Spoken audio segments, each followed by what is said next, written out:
Muchísimas gracias a Carmen, a los organizadores, por permitirme compartir esta última sesión. Menos mal, ya llegó la última sesión, la más esperada. No sé si el vino será bueno o no. A juzgar por el que yo me he bebido es bastante bueno, pero ustedes juzgaréis después.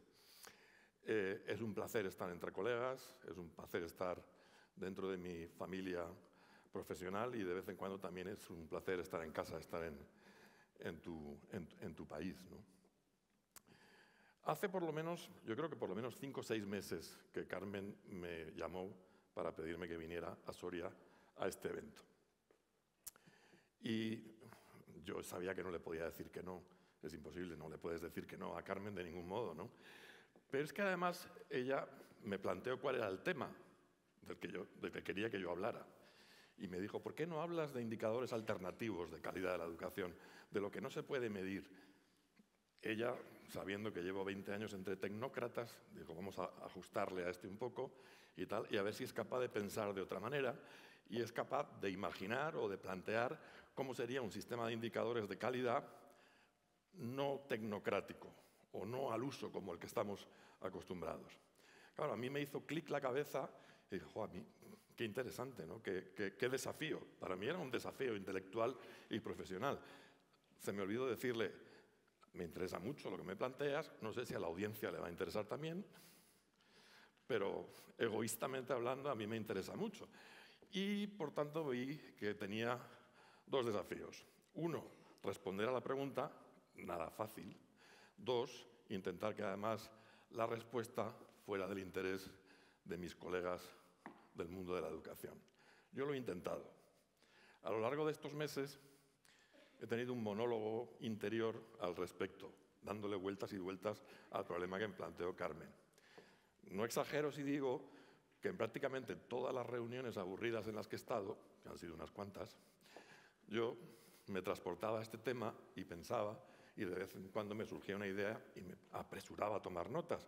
Y los de la reunión pensarían, este hombre, ¿qué notas está tomando de una reunión tan aburrida? ¿Qué será lo que le...? Pero efectivamente yo aprovechaba el aburrimiento de las reuniones para ir tomando notas y poder traeros aquí una especie de menú de indicadores o de sistemas alternativos de indicadores que os ayudarán a reflexionar, que os ayudarán a situar dónde está el debate al respecto ahora mismo en un marco amplio, en un marco de nivel de sistema educativo, porque este es un tema importante, como vamos a ver, desde el punto de vista de política, desde el punto de vista de dinerito, y quienes estáis ocupados haciendo el trabajo importante, quienes estáis preocupados haciendo el milagro nuestro de cada día, pues obviamente no os puede resultar aburrido, ¿eh? Y yo creo que de hecho es que lo es. Pero yo voy a hacer un esfuerzo porque os resulte interesante y sobre todo porque quede absolutamente claro por qué es importante para nosotros, por qué es importante para la gente que estamos en el día a día de la educación. Se trata de un ejercicio de estadística recreativa y de política educativa ficción, ¿no? Cuando hablamos de indicadores, o indicadores de calidad en educación, estamos hablando normalmente de cobertura, tasas de matrícula, calidad, se mida de una manera o de otra, igualdad o equidad, se mida de una manera o de otra. Bueno, yo creo que estamos de acuerdo en que este tipo de indicadores así generales son muy importantes, no cabe duda de que son muy importantes, pero tampoco te dan una idea fina, una idea granular, ¿no? de cómo de bueno es un sistema educativo.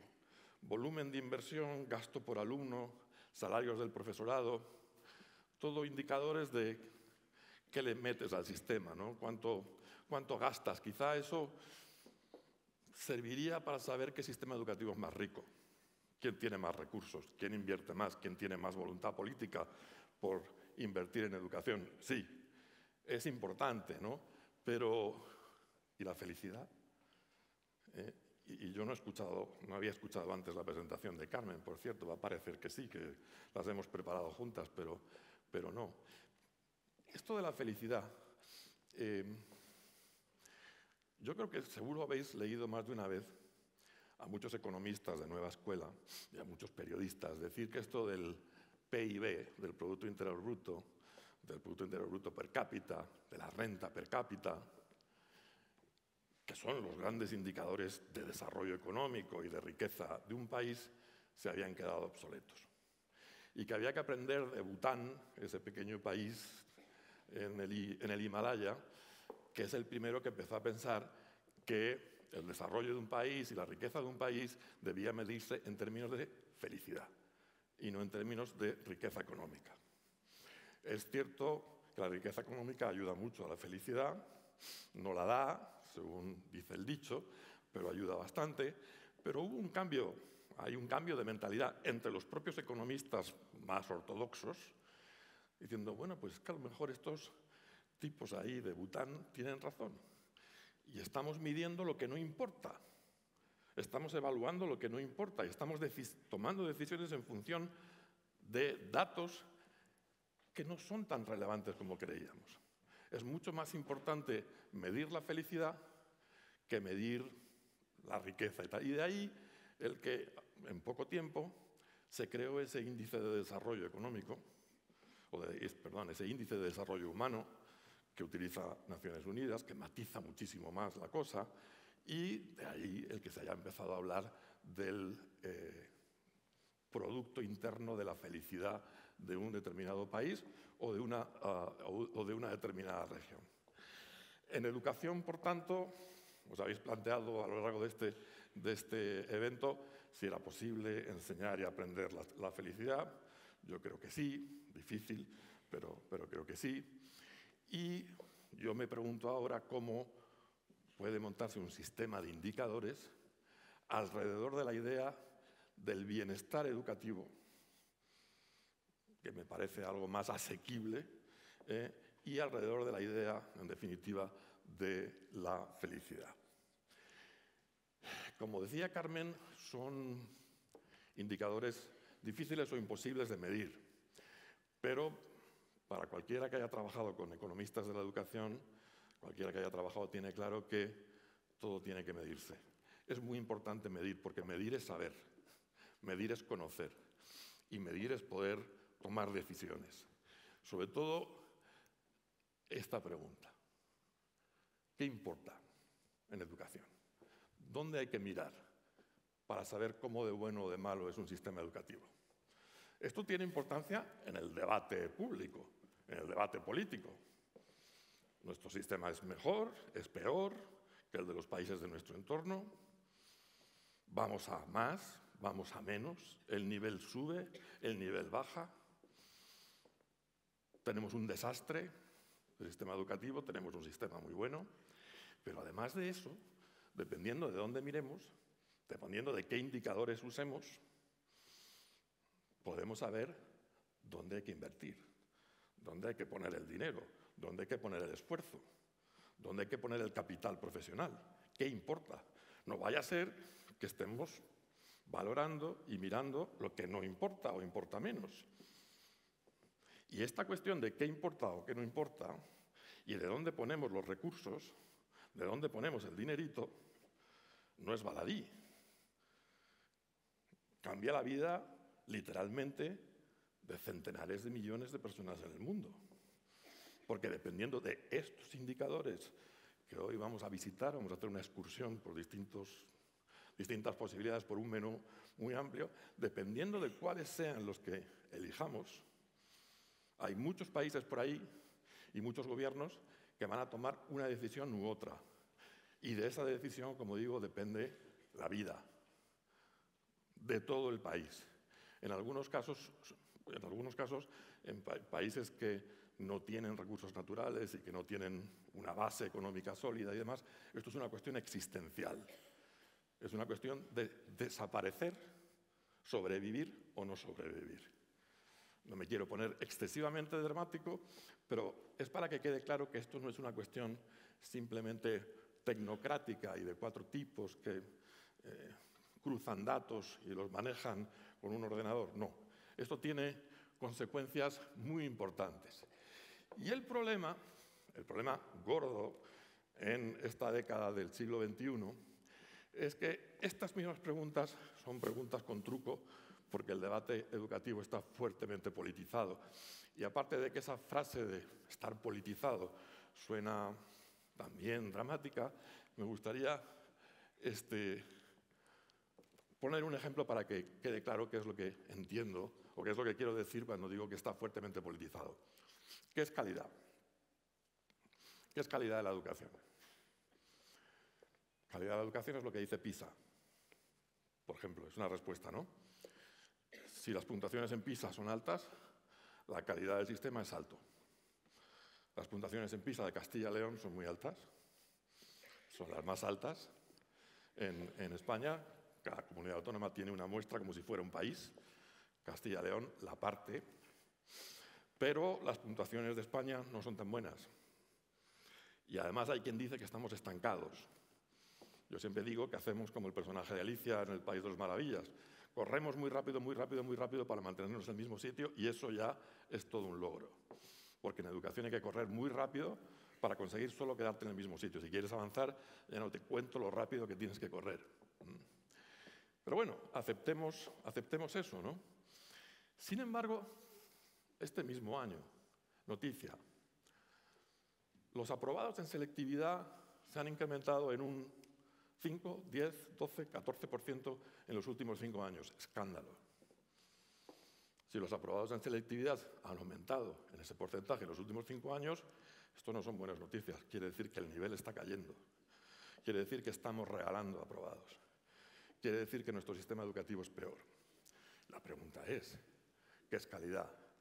¿Calidad es que aprueben muchos o que suspendan muchos? Y la respuesta a esta pregunta, ¿sabéis cuál es? Depende de quién gobierne.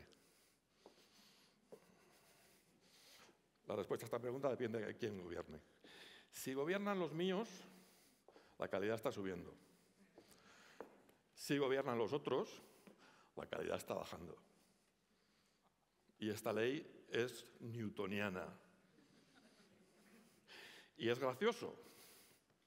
Sin duda, es verdad, y es gracioso. Y hay que tomárselo con humor.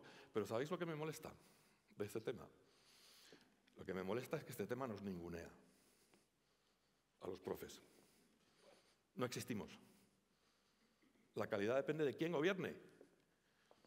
Y el mero hecho de que haga una ley que ni siquiera entre en vigor, ya por lo visto, de una manera mágica, hace que baje la calidad del sistema educativo. Solo con eso. Si entra en vigor, ya ni hablamos. Entonces nos ningunea. O sea, nosotros somos los que sostenemos el sistema y hacemos el trabajo, pero no contamos para nada. No estamos. Da igual. La calidad depende de quién gobierne. Punto. Me molesta que nos ningunea. Y además de que me molesta que nos ningunea, me molesta la asunción de que nosotros no trabajamos para el Estado, sino para el gobierno. Y no, mire usted, nosotros trabajamos para el Estado. Trabajamos para la sociedad. Cualquier profe de un centro sostenido con fondos públicos trabaja para el Estado, no para el gobierno. Para ningún gobierno. Trabajamos para el Estado y somos los que marcamos la diferencia. Y un debate fuertemente politizado nos ningunea profesionalmente. Eso sí, cuando a los españoles les preguntan por la educación, te van a decir abrumadoramente que la educación en España es un absoluto desastre, pero que el colegio de sus hijos es estupendo. Y la profe de sus hijos es espectacular. Y eso también lo sabemos y consuela, pero a mí no me consuela de lo que os acabo de contar. La génesis de todos estos problemas y dilemas está en que la educación como inversión, como industria social, tiene un retorno público y un retorno privado. El retorno público tiene que ver con algo tan simple como que cuanta más educación, más cohesión social, cuanta más educación, más paz social, cuanta más educación, más gente paga impuestos y el Estado tiene más recursos, etcétera, etcétera, y todo, más igualdad, todas estas cosas que nos importan mucho, pero lo que más nos importa es que nuestros hijos sean felices, consigan un trabajo y puedan ser independientes y se vayan de casa de una vez. Bien, con lo cual lo que nos importa como ciudadanos, con un egoísmo que creo que es sano, es el retorno privado de la educación, es el que nos importa y nos preocupa, y todas las cosas así más públicas pues nos preocupan menos. Entonces, eso hace que el nivel de confianza pública de la educación sobre la educación, y la confianza pública es el gran capital político de cualquier cosa, es decir, somos tan importantes como la confianza pública que somos capaces de generar. Si como profesional tú eres capaz de generar la misma confianza que genera un piloto de Iberia o un cirujano de la Fundación Jiménez Díaz, pues es que algo estás haciendo bien. Y ese es el objetivo. Es el gran capital, es el capital más preciado, el de la confianza pública. Y la confianza pública sobre la educación depende, yo diría desafortunadamente, pero es así, más del retorno privado que del retorno público. Y eso es lo que hace que tengamos todos esos problemas, o en parte la clave de la cuestión por la cual tenemos todos esos problemas con la politización de la educación. En definitiva, indicadores. Los indicadores que elijamos, y que he tratado de explicar la importancia que pueden tener y el impacto que pueden tener, son como una especie de atajo. Son como una especie de prueba del algodón. Indicador, 20% que sigue la dieta mediterránea más que hace 2 años. Bueno, es una prueba del algodón, ¿no? Es un atajo para saber si voy o no voy. Es una señal. Si voy por la carretera y pone Soria 45, sé que estoy en la carretera en la dirección correcta y que me quedan 45 kilómetros. Si pusiera Plasencia 32, lo suyo sería que me parara y me diera la vuelta. Aún así, los hay, y muchos, que ven lo de Plasencia 42 y dicen, no, sigamos por aquí, sostengámosla y no la enmendemos, sigamos hacia Plasencia que llegaremos a Soria. Pruebas del algodón, atajos, señales, llamadla como queráis, pero son la definición corta de qué es lo que creemos que importa como país, y en este caso como planeta, ¿no? Porque los llamados objetivos estos de desarrollo, ¿no? los SDGs, el 4 de educación y demás, eso ha sido un ejercicio de consenso global sobre una lista de indicadores sobre los cuales se obtiene información, se monitoriza la evolución de los sistemas educativos y se financia o no se financia a determinados países en determinadas cosas. Como digo, no es un tema así de estadística descriptiva, es un tema de mucha pasta y profundamente político, ¿no?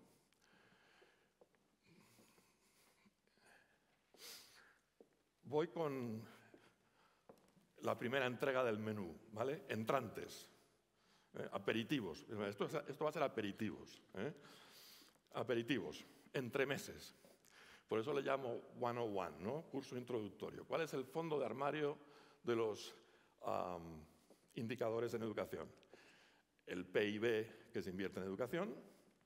Se abortó un pacto educativo en España porque el partido que estaba en la oposición dijo que o se subía el PIB al 6%, el gasto en educación al 6% o no había pacto.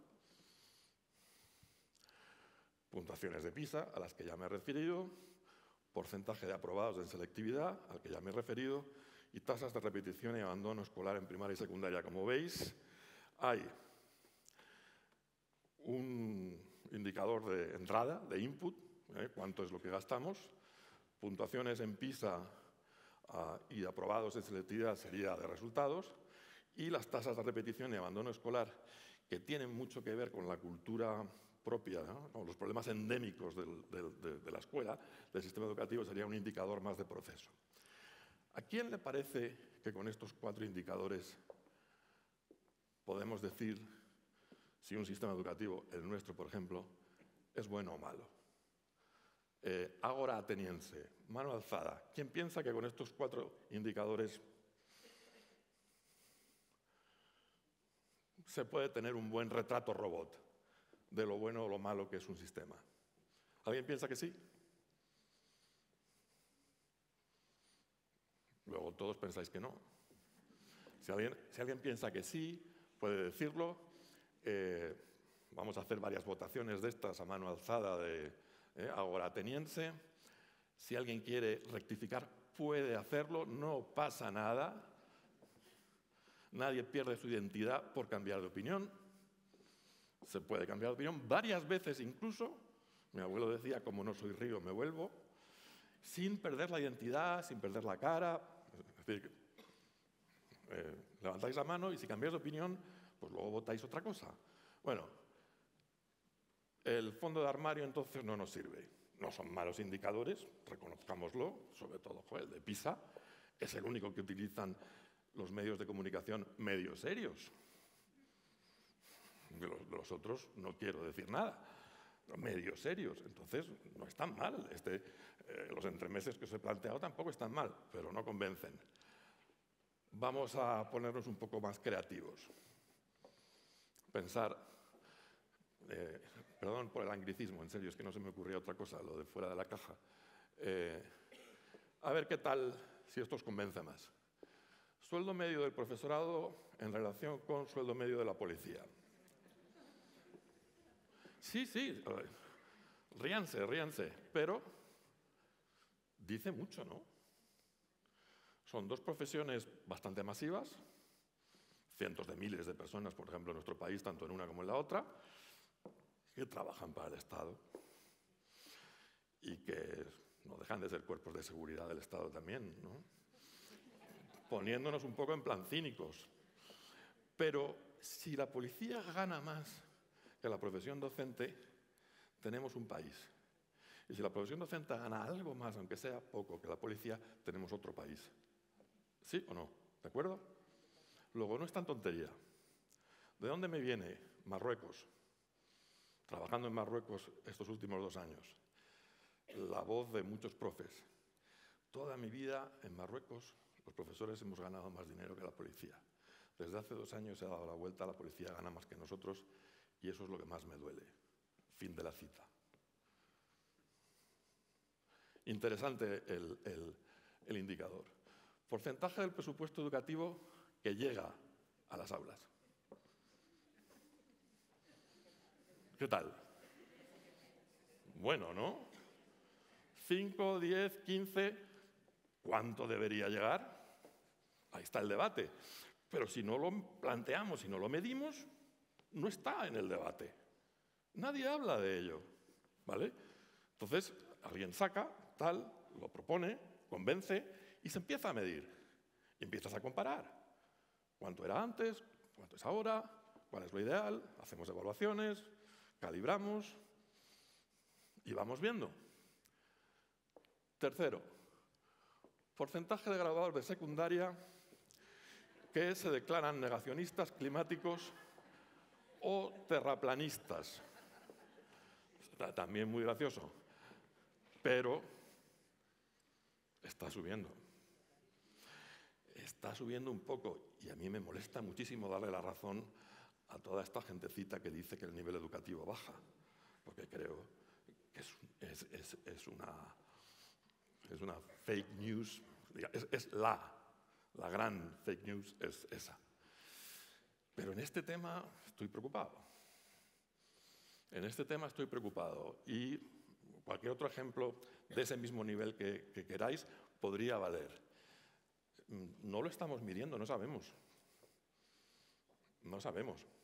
Y este es un tema del que, por supuesto, son responsables las redes sociales y las familias y no sé qué y tal, pero nosotros también. Nosotros mucho. Esta no es una pelota que podamos echar fuera, ¿vale?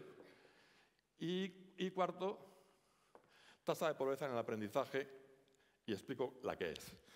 ¿Qué es este indicador? Es un indicador muy reciente de hace pocos años en el que nos pusimos de acuerdo Banco Mundial con UNESCO y es un indicador muy básico. Es el porcentaje de estudiantes de 10 años que son capaces de leer comprensivamente un texto muy breve, 2 o 3 frases, ajustado a su edad. Lectura comprensiva, leer 2 frases y entenderlas. tampoco es que el listón esté muy arriba. Antes de la pandemia, el porcentaje de estudiantes en el mundo en pobreza de aprendizaje, que no eran capaces de leer comprensivamente una frase, un texto de 2 o 3 frases ajustados a su edad, estaba en el 48%. Ahora mismo, después de la pandemia, está en el 57%. En África subsahariana es en torno al 90%. En los países más ricos de Europa Occidental, de la OCDE, es un 9%. Comparado con el 90% de África, parece residual, pero es 1 de cada 10 alumnos, que a los 10 años no puede leer comprensivamente un texto breve, condenado a la exclusión para toda su vida. Luego, no es mal indicador. Pregunta a la hora ateniense. ¿A cuántos os parece que este sistema de indicadores sí te da una buena idea de lo bueno o lo malo que es un sistema educativo? Mano alzada. El departamento de demoscopia lo he traído entero y dice, estoy viendo unos 20 votos. Puede haber abstenciones, ¿eh? ¿A quién le parece que esto no está bien? Que esto engañaría. División de opiniones, y lo siento por el símil taurino, pero sí, unos 15 en contra, el resto entiendo que son abstenciones. Bueno, por lo menos aquí este segundo ha conseguido algunos votos a favor.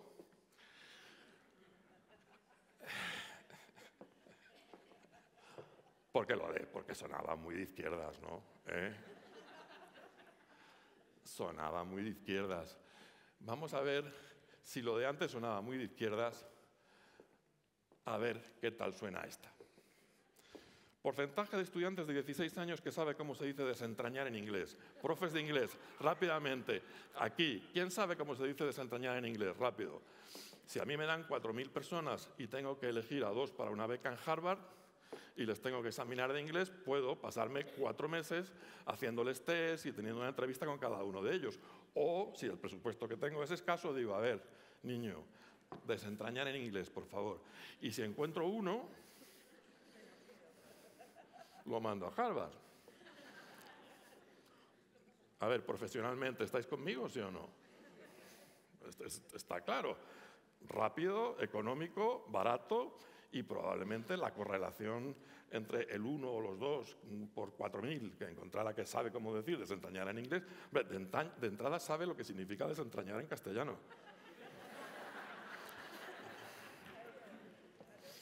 Vamos bastante bien. Si luego además sabe cómo se dice en inglés, estamos ante la crème de la crème. ¿Vale? Este es más de derechas, ¿eh? Este es más de derechas. Bien. Segundo, nota media que obtuvieron en selectividad los profesores en ejercicio. Muy de derechas también. Este nos gusta un pelín menos a lo mejor, pero también había que comprender que haya mucha gente por ahí, mucho observador y mucho político, que diga, una buena manera de saber la calidad de nuestro sistema educativo es ver qué gente está entrando en la profesión docente. Y una manera de verlo es esta. Luego, es un indicador legítimo, nadie habla de él. Porcentaje de graduados de secundaria admitidos en universidades americanas y británicas o en cualquier otra universidad dentro de las 200 primeras del ranking de Shanghai. En mi tiempo a estudiar América iban los hijos de los embajadores, ahora va un montonazo de gente. No necesariamente a Harvard y a Stanford, aunque muchos también, pero bueno, esto podría ser un indicador de calidad, de la productividad de un sistema educativo. Y por último, ¿cuál es la tasa de matrícula de FP inicial? Porque sería una manera de saber, un indicador de que el sistema es capaz de apartar rápidamente a los menos capaces y dejar solamente a aquellos que lo merecen y que van a aprovechar la inversión que se hace de ellos dentro del sistema, digamos, de del carril de la izquierda, ¿no? Poner a la gente en su carril, en la autopista, cuanto antes mejor. Vamos a ver cuál es por tanto, el grado de politización de esta familia que estamos aquí. ¿A quién le parece que esto da un buen retrato de un sistema educativo? ¿A quién le parece que este es mejor que el anterior? ¿A quién le parece que esto es peor que el anterior? Muy de izquierdas.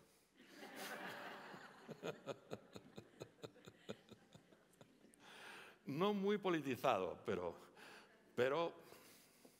bastante de izquierdas. Por supuesto estoy de broma, ¿vale? Nos estamos divirtiendo, pero aquí quizá reconozco se me ha ido un poquito la mano, ¿vale? Reconozco que se me ha ido un poquito la mano, pero a ver, estoy haciendo de profe, ¿no? Entonces lo que quiero demostrar, espero que os esté llegando, ¿no?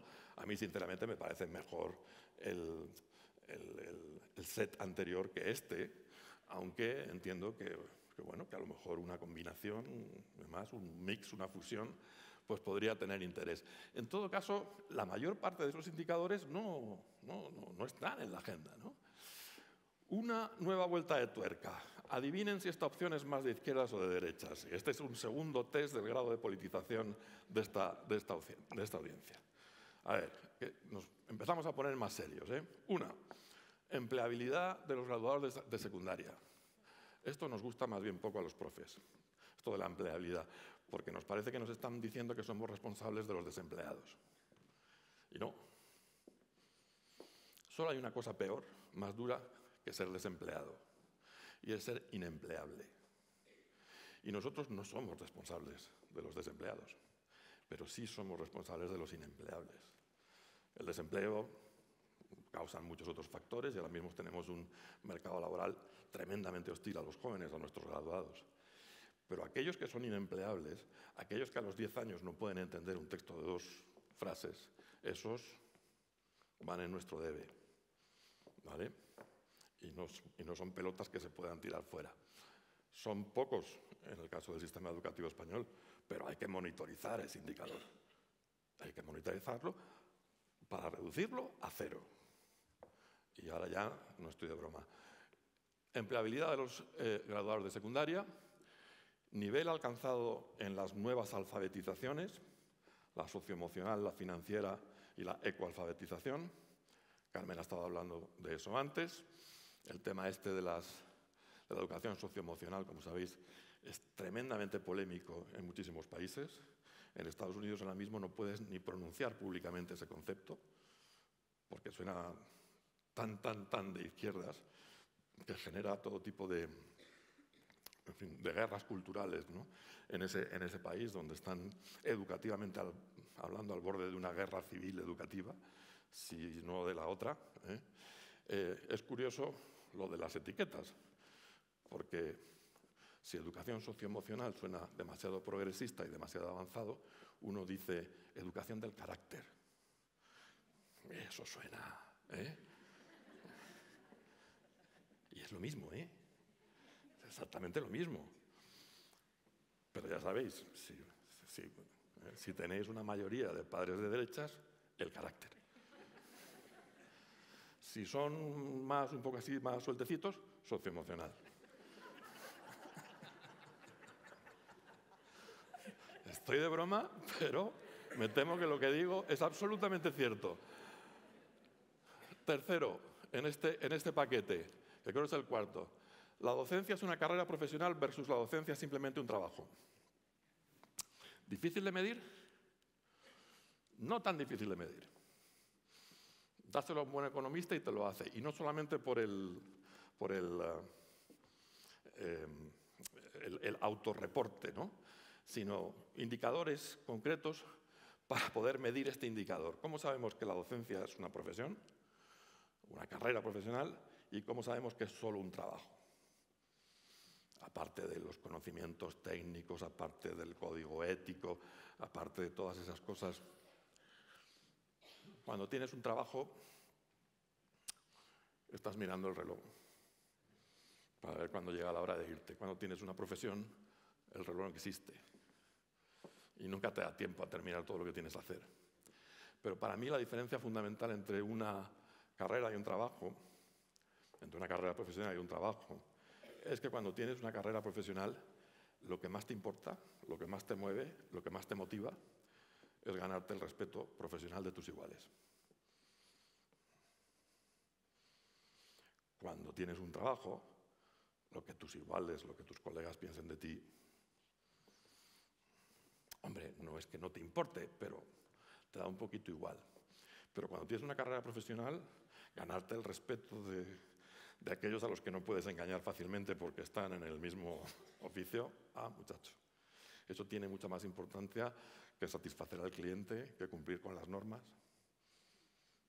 o que incluso el sueldo que ganas. Cuando la profesión docente responda a ese criterio, seremos carrera profesional. Mientras tanto, estamos ahí empujando, empezando por quienes estáis aquí, obviamente.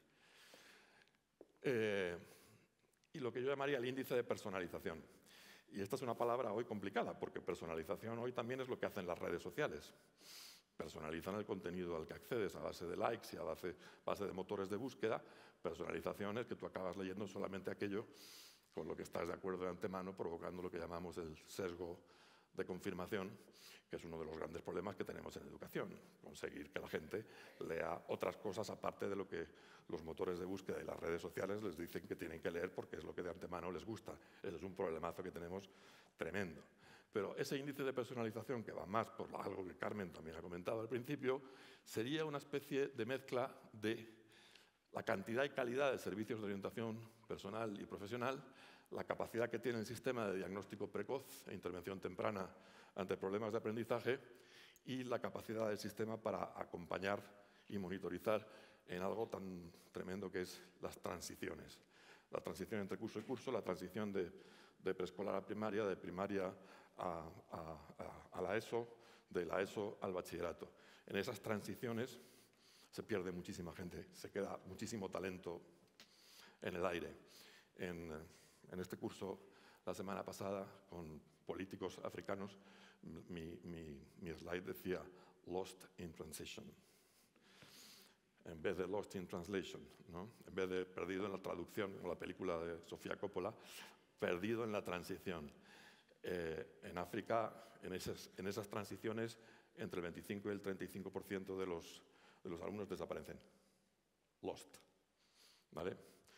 Y ese índice de personalización, una de las cosas que definiría es que no desaparezcan en nuestras transiciones. ¿A quién le gusta esta? ¿A quién le parece esta que es la mejor que tenemos hasta ahora? Tenemos un 50% que le parece que esta es la mejor hasta ahora.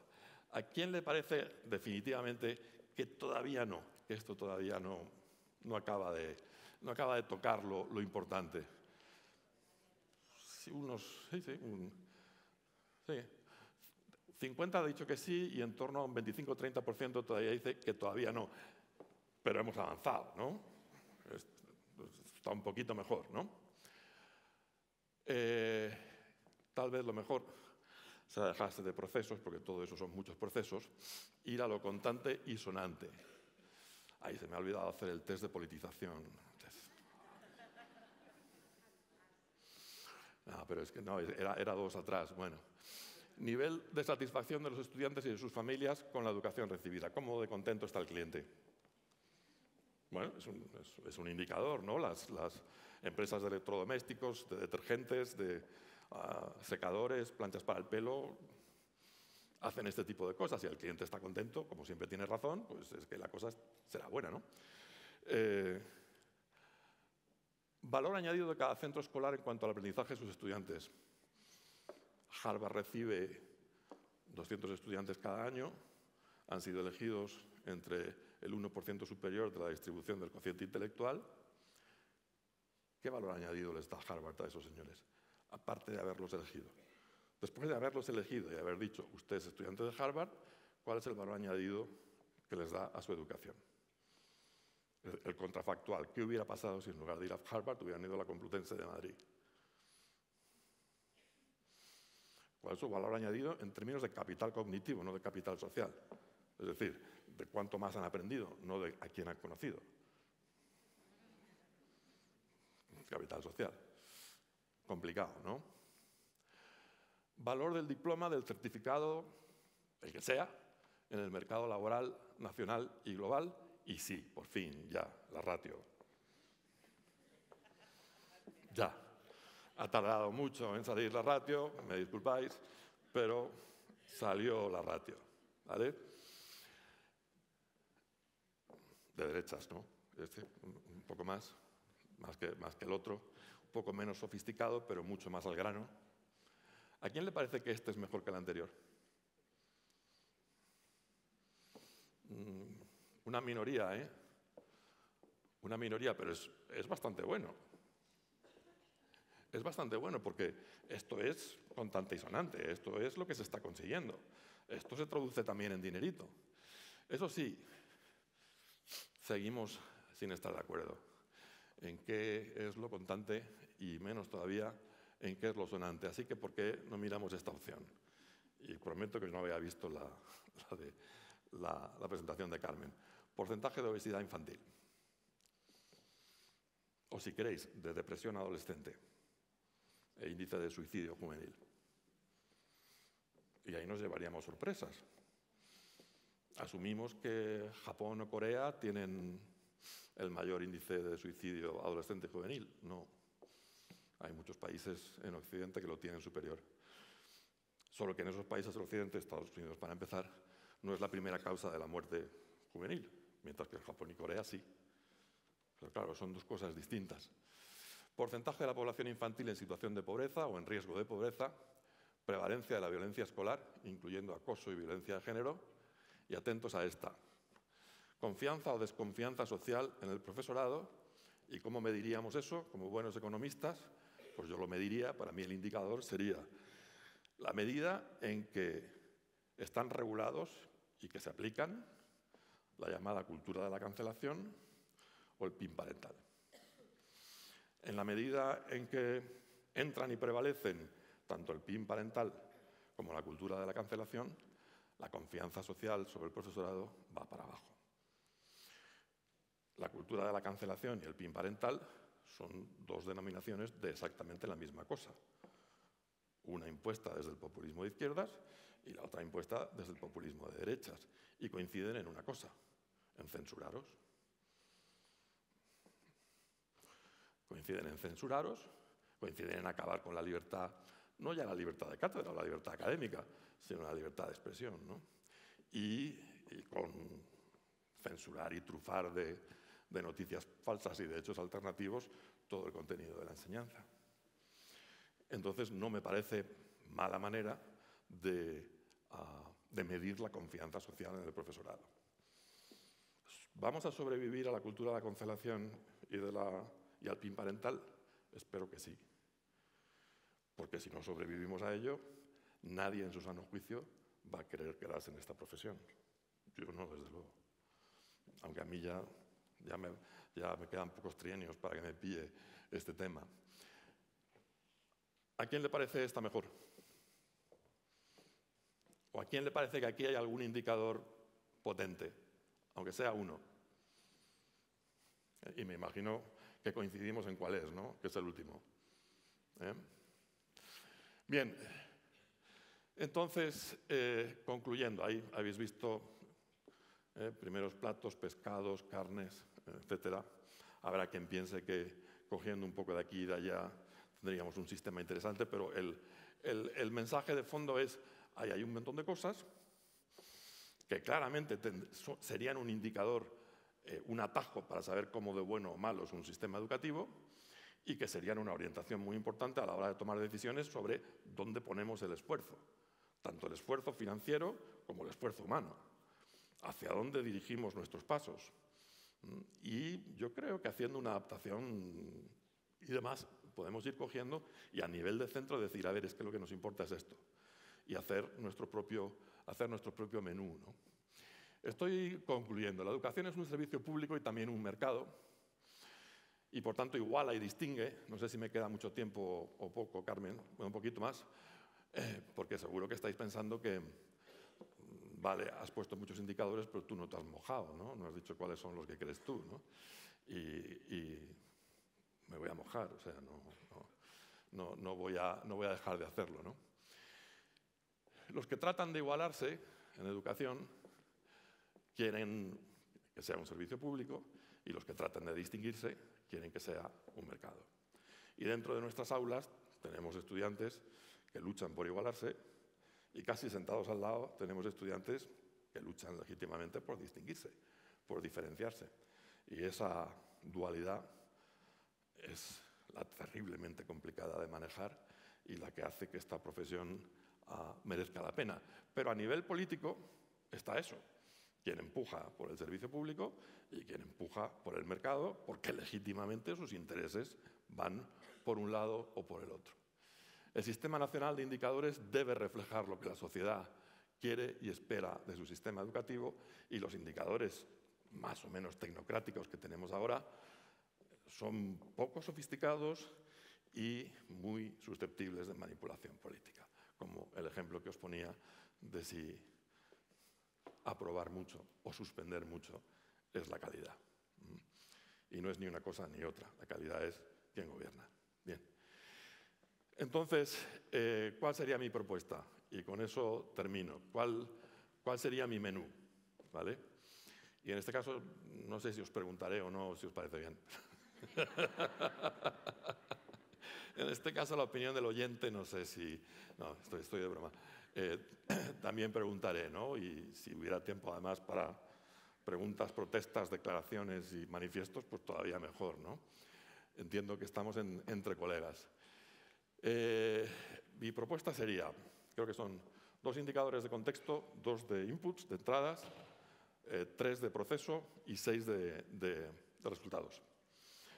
Porque, este es uno de los temas de fondo que he dicho, cada vez tienen más interés y más importancia y más potencia los indicadores de resultado, que simplemente los de cuánto dinero le echas a los problemas, ¿no? Porque sobre todo en sistemas muy avanzados como el nuestro, la mayor parte de los problemas de fondo, los de verdad, no se resuelven solo con dinero, como bien sabéis.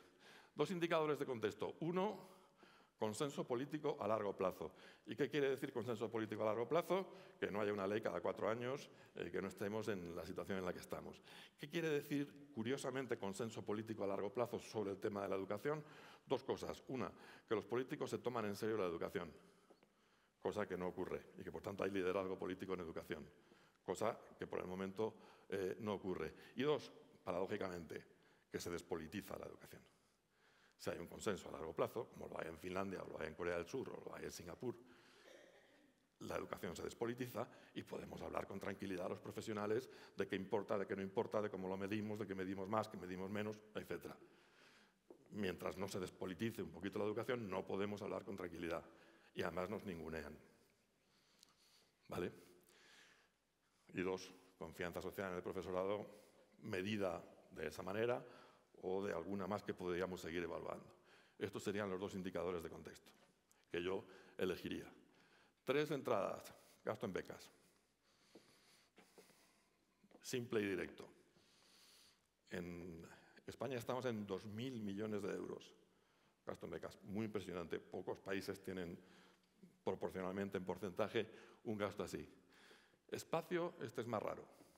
Fiscal, es decir, línea presupuestaria establecida, institucionalizada, y sostenible para innovación, desarrollo, o para investigación, desarrollo e innovación en educación. Tomarnos en serio la cuestión. Que haya financiación para lo que Carmen hace y se tiene que pagar ella. En general, que está muy bien también, pero seriamente. Si hay investigación, desarrollo e innovación en aerodinámica y en energías renovables, tiene que haberla en educación, pero serio, de verdad, y pasta de verdad. Luego podemos entrar en si se utilizará o no se utilizará bien o se utilizará mal, y podemos ir elaborando más el debate. Pero de entrada, ese espacio fiscal disponible, esa línea presupuestaria, tiene que estar y tiene que estar fuerte. Tercero, muy importante para mí, contribución del sector privado de la economía, a la educación pública o sostenida con fondos públicos, más allá de los impuestos que ya pagan. Y ni siquiera hablo solamente de la responsabilidad social corporativa, que también. Hablo del nivel del compromiso, más allá de la fiscalidad, que el sector privado, tanto las grandes como las pequeñas empresas, tienen con el sistema educativo de su país. Sabiendo, como saben, y por el propio interés, que el porcentaje de sus impuestos que racionalmente puede ir al sistema educativo es mucho más pequeño de lo que en realidad es necesario. Y por tanto tiene que ser iniciativa propia, proactiva, la de decir, no, tenemos que poner más. Y ese es un indicador muy importante. Es decir, la educación pública tendrá que seguir siendo educación pública, pero requiere cada vez más recursos privados. 3 de proceso, el índice de personalización, que he tratado de describir antes y que podríamos hacer más sofisticado. La capacidad del sistema educativo para acumular y preservar capital profesional. Mientras no seamos una profesión del todo, esto no ocurre. Tenemos que ser, como tantos otros por ahí, médicos para empezar, sentir que somos enanos a hombros de gigantes, que no tenemos que empezar de cero, que podemos apoyarnos en un capital profesional sólido y grande y seguir haciéndolo crecer, que puede aprenderse en nuestra profesión realmente en unos años y no tener la sensación de cuando nos sueltan en un aula tener el complejo de náufrago de no sé ni por dónde empezar. Eso es lo que quiero decir con la capacidad del sistema para acumular y preservar y hacer disponible capital profesional docente en este caso. Y el índice de liderazgo, otro índice más que se me ha ocurrido, que tendría al menos estos 3 subindicadores. Candidatos a la dirección escolar, el capital profesional y sí, ¿por qué no?, el carisma profesional de los candidatos a la dirección escolar, la calidad de la comunicación con las familias, las instituciones del entorno y los medios de comunicación, la capacidad de los centros para engage, para involucrar a todos esos actores y dentro de los centros el mentorazgo o la mentoría, la capacidad para asegurarnos que los que vienen nuevos no tienen complejo de náufrago ni pasan por un shock de realidad que acaba siendo incluso contraproducente para muchos de ellos, ¿no? Y 6 de resultados, y estoy terminando. 1, la tasa de pobreza en el aprendizaje, que me parece capital, sobre todo fuera del mundo rico. Las tasas de mortalidad, repetición más abandono. El porcentaje de estudiantes de clase alta que va a la enseñanza pública, que me parece que puede ser un indicador muy bueno de baja segregación escolar y que merecería monitorizar y no monitorizamos. A ver. El porcentaje de graduados de secundaria que ha aprendido a discrepar democráticamente y se puede medir. Y por discrepar democráticamente, muy simple. Cuando tú discrepas de mí, no eres necesariamente mi enemigo. No necesariamente quieres engañarme. No necesariamente quieres que yo renuncie a mi identidad. Simplemente discrepas. Esto forma parte del aprendizaje de ser feliz, pero sobre todo forma parte del aprendizaje de la democracia y forma parte del aprendizaje de la paz social. Y tenemos un problema muy grave con esto, muy grave, empezando por nosotros mismos. Y yo esto lo mediría, pero lo mediría seriamente, y contaría para la selectividad. Y lo digo en serio. 5, porcentaje de estudiantes que están en el homeschooling, en el aprendizaje en el hogar, y porcentaje de estudiantes que reciben clases particulares. Dentro de poco tiempo vamos a publicar un segundo informe sobre las clases particulares en España, basados en la encuesta del gasto de los hogares en educación del curso 19-20, y la cifra, queridos y queridas colegas, va por el 47% de la población escolar española. Y los años de escolarización ajustados por aprendizaje, que es otro de los indicadores que introdujimos desde el Banco Mundial, que explico muy brevemente. El número de años de escolarización en todo el mundo ha ido creciendo. La educación básica ha pasado en siglo y medio de tener una duración de 4 años a tener una duración de 12. Pero a medida que han ido creciendo los años de escolarización, no ha ido creciendo en la misma proporción el aprendizaje neto de los estudiantes. Con lo cual, la brecha entre una cosa y la otra es lo que llamamos crisis de aprendizaje y lo que algunos llaman credencialismo, que es dar diplomas que realmente no tienen nada debajo, ¿no? Entonces, hoy día podemos calcular que si en el país X la escolarización media es de 7 años, lo que el tiempo que está en la escuela un estudiante es 7 años con 4 meses, los años ajustados por aprendizaje es de 4 años y 5 meses. Es decir, el nivel que adquiere al seguir, el nivel que tiene es el de 4 años y medio, a pesar de que se ha tirado 7 años y medio en la escuela. Ese sería, ya sé, el primero y el segundo son indicadores un poquito tecnocráticos que contrastan con los otros dos, pero después de 20 años en el Banco Mundial, pues ¿qué ibais a esperar, no? Entonces, pregunto, mi propuesta, que claro, en vez de 4 son 12 o 13, ¿creéis que esta propuesta serviría? ¿Que esta propuesta daría un buen retrato de lo que es un sistema educativo? Así a mano alzada. ¿Alguien en el público muy valiente puede decir, ya sé que no estaba la ratio, perdón, alguien muy valiente en el público puede decir, te falta esto? ¿Alguien puede decir, qué falta? Hay algo gordo que me falta. Ah, bueno, de la policía. Yo creí que me ibas a decir la felicidad. La felicidad. Bueno, termino. Hace un par de semanas estábamos viendo un cuadro de Peter Bruegel y nos lo estaba enseñando Alejandro Vergara, que es el conservador jefe del Museo del Prado de pintura flamenca y barroca. Gran especialista en Rubens. Y estaba enseñándonos este cuadro de Peter Bruegel. Y al final dijo una cosa que me dejó completamente impactado, ¿no? Dijo, es que ponerse delante de este cuadro basta para ser feliz. Y dije, bueno,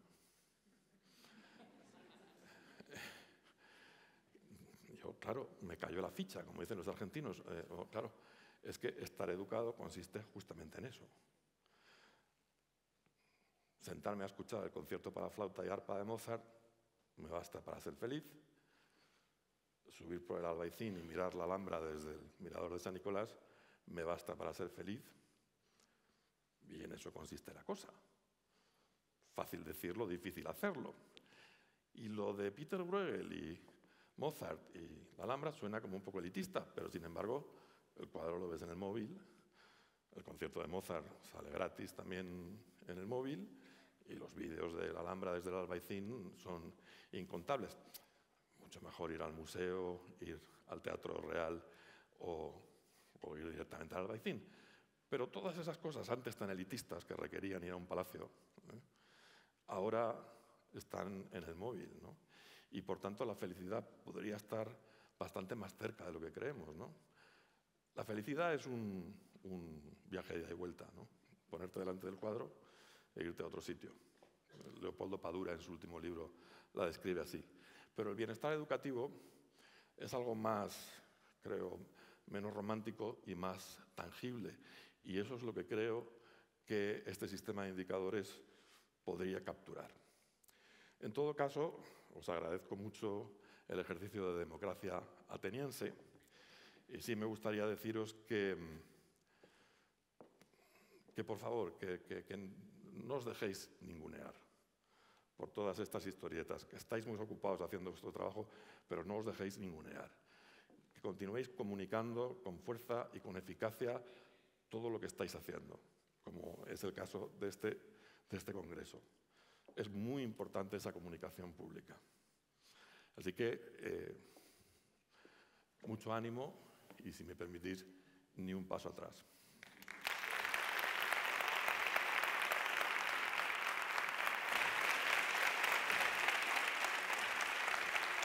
Enhorabuena.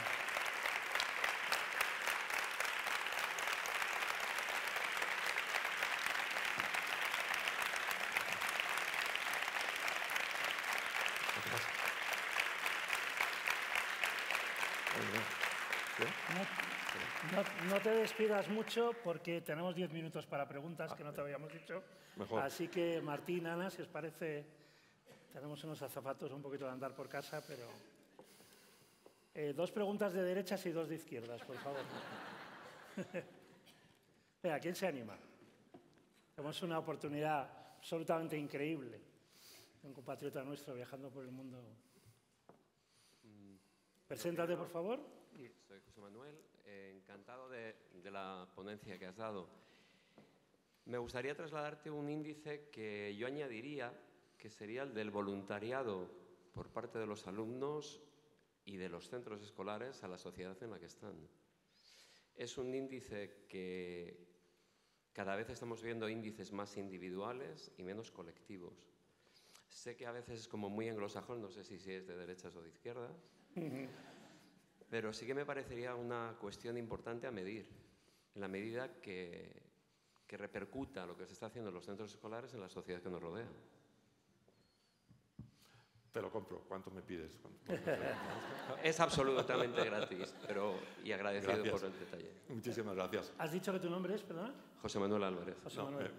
me parece un muy buen indicador, y si tuviéramos que hacer el ejercicio de desescalar esos indicadores más de nivel de sistema a un nivel de centro o de red de centros, me parecería un indicador imprescindible, sin duda, completamente de acuerdo contigo. Otra pregunta. Gracias. José Manuel. Venga, ánimo. Por cierto, he dejado también ahí mi correo electrónico, por si alguien quiere, en fin, no se siente a gusto en este tal y quiere debatir conmigo, yo estoy encantado de hacerlo, pero sobre todo si alguien tiene buenas ideas, como aquí nuestro querido compañero, en principio tengo presupuesto para comprar unas cuantas más. Sí, ahí arriba tenemos. Juan Manuel, muchas gracias. La verdad es que es un gusto escucharte. Mira, comentabas antes en los... Tu nombre, por favor. Comentabas antes que... Comentabas antes, te llamas. No te veo. Arriba. me llamo Joaquín, perdón, Gracias. Joaquín de Burgos. Comentabas antes en los 3 inputs que proponías la contribución del sector privado a la educación pública. Y bueno, yo planteo, por ejemplo, en la universidad la contribución del sector privado lo que hace es que las líneas de investigación en los doctorados se enfoquen hacia ciertos temas, con lo cual la universidad ahí pierde una cierta independencia. ¿Esto aplicado a la escuela podría generar lo mismo? Bueno, yo estoy de acuerdo en que tengas esa duda, y me parece una duda legítima. Y es cierto que desde cierta perspectiva o de cierta concepción de la educación pública, todo lo que tenga que ver con el sector privado parece que contamina, en tanto en cuanto pues, las pretensiones o la agenda del sector privado estarían viciadas o estarían contaminadas por un tipo de prioridades que no serían públicas en el sentido estricto. Y esto es cierto que puede ocurrir, ¿no? Ahora bien, en este caso el gobierno, el sector público, está para negociar qué tipo de contribuciones y cómo, y aceptar unas y no aceptar otras, ¿vale? Entonces, cuando tú tienes una gran empresa que pone 1000 becas para ir a estudiar a Estados Unidos a alumnos de secundaria superior o alumnos universitarios y no pone ningún tipo de línea prioritaria, sino aquí hay 1000 becas para estudiar a Estados Unidos, ¿por qué no las vamos a aceptar? ¿Vale? ¿Que con eso se hacen publicidad? Muy bien, que se haga publicidad, pero que me pongan las 1000 becas. ¿Vale? En materia educativa, en materia de investigación, que no es, que es algo muy estricto, bueno, claro, si alguien, pues pongo por caso, no voy a dar nombres, ¿no? Pero alguien preocupado, alguien con mucho dinero en una empresa, preocupado por un episodio familiar, quiere dedicar 100 millones de euros a la investigación sobre el ELA, pues efectivamente está condicionando las prioridades de muchos equipos de investigación y de muchas universidades que quieran optar a ese dinero. Pero creo que es perfectamente legítimo que tú quieras poner dinero tuyo, privado, para la investigación sobre el ELA. Y no me parecería nada prudente por parte de ningún gobierno ni de ningún rectorado universitario decir, no, lo siento. O me da usted el dinero sin marcar, o no lo aceptamos. Cuando, en este ejemplo particular, ¿vale?, del ELA, yo creo que, en fin, mire usted, hay otras cosas que afectan a más gente, las energías renovables, no sé qué, etcétera, pero yo nunca diría que no. Entonces, creo que esta es una cuestión caso a caso, que es una cuestión que se negocia y que es una cuestión también de ir creando cultura, ¿no? De ir creando cultura en un país y, en este caso, de ir creando cultura en el sector privado. Más allá de la responsabilidad social corporativa, ¿no? Y de que efectivamente la mejor contribución es aquella que no lleva condiciones. Ahí estamos completamente de acuerdo. La mejor contribución sería la que no lleva condiciones. Pero si quien hace esa contribución quiere poner alguna condición, sentémonos y negociemos. No vamos a decir que no de entrada, en mi opinión. ¿Más preguntas? Espera que Martín te lleva... Hola, Juanma. Gracias por lo que has dicho y por servir de inspiración, creo que a muchos de los que estamos aquí. Yo quería aportar una cosa. No sé si habéis medido alguna vez el IPI y el IPE, el índice de plantilla estable y el índice de plantilla inestable en un centro educativo, ¿cómo afecta a la felicidad de los estables y de los inestables? Porque creo que hay una incidencia directa también después en el alumnado. No sé si lo habéis medido alguna vez y si no, pues también te lo vendo, como el compañero. Gracias. Bien por José. Sí, a nivel de todo un sistema no se ha medido, que yo sepa. Sí se ha estudiado muchas veces y en muchos países cuál era la relación entre la excesiva rotación o la volatilidad de las plantillas docentes a nivel de centro y los resultados de aprendizaje de los alumnos, y te puedes imaginar cuál es. ¿Vale? Mientras que luego existe evidencia empírica abrumadora de que lo que más marca la diferencia y lo que más le cambia la vida a los estudiantes no es ya un profesor bueno, sino la sucesión de 3 o 4 profesores buenos a lo largo de X años, y que esa estabilidad, esa sucesión, esa secuencia, o sea, es increíble, el impacto que tiene es increíble. Dicho esto, una mínima rotación dentro de los centros, y quizá a nivel universitario todavía más, tiene un coste, pero también crea oportunidades de que entre savia nueva y entre oxígeno en sitios que a lo mejor se han quedado un poquito enclaustrados, sentido estricto de la palabra. Pues si me permites, me voy a reservar la última pregunta, muy rápida, porque estamos ya casi fuera de tiempo, pero aquí tenemos líderes, tanto como directores de centro, profesores, etcétera. ¿Te importaría desentrañar Unravel en inglés para que no tengamos que buscarlo en Google y podáis ir a Harvard? El liderazgo educativo que has dejado ahí como como un paso final, pero que es algo realmente muy relevante. El índice de liderazgo que has marcado. El índice de liderazgo profesional, ¿vale? He llamado la atención sobre un muy bajo liderazgo político en educación. Y entonces, cuando hay bajo liderazgo político en educación, la conexión con el liderazgo profesional es muy complicada. En mi opinión, ahora mismo en España, en general, con muchas excepciones y tal, el liderazgo político en materia de educación es bajito, modesto, sobre todo por la medida en que tenemos nuestro sector metido en estas guerras culturales y en este nivel de politización tóxica, ¿no? Aunque seas un buen político y tengas buenas ideas en materia de educación, estás en muy mal contexto en España ahora mismo. Eso es inevitablemente así, ¿no? Y por cierto, solamente puede cambiar si nosotros desde donde estamos vamos haciendo fuerza y comunicamos bien y dejamos claro a la sociedad, oigan, escúchenos a nosotros, que somos los que sabemos. Están copando el espacio público auténticos indocumentados, cuya agenda además no tiene nada que ver con la educación de nuestros hijos, nada que ver, están jugando a otro juego. Perdonadme la digresión, pero es que se me va por ahí el tema. Bueno, pero el liderazgo profesional en materia educativa en nuestro país probablemente es el más sólido, el más fuerte que ha existido jamás. Sin duda ninguna. Entonces, creo que eso hay que medirlo. Yo he propuesto 3 subindicadores. Probablemente si nos sentáramos a trabajar sacaríamos otros 3, 4, 5, 6 más.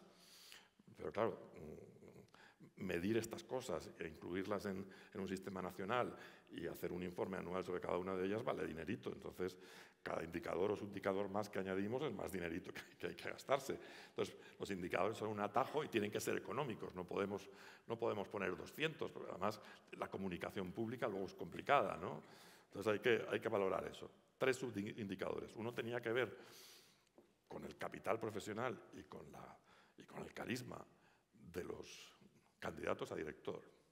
Y con esto no me refiero a su currículum vitae, ni a la nota que sacaron en selectividad, ni al número que tuvieran en la oposición, no sé, me refiero a otra cosa, que es mensurable, que se puede medir.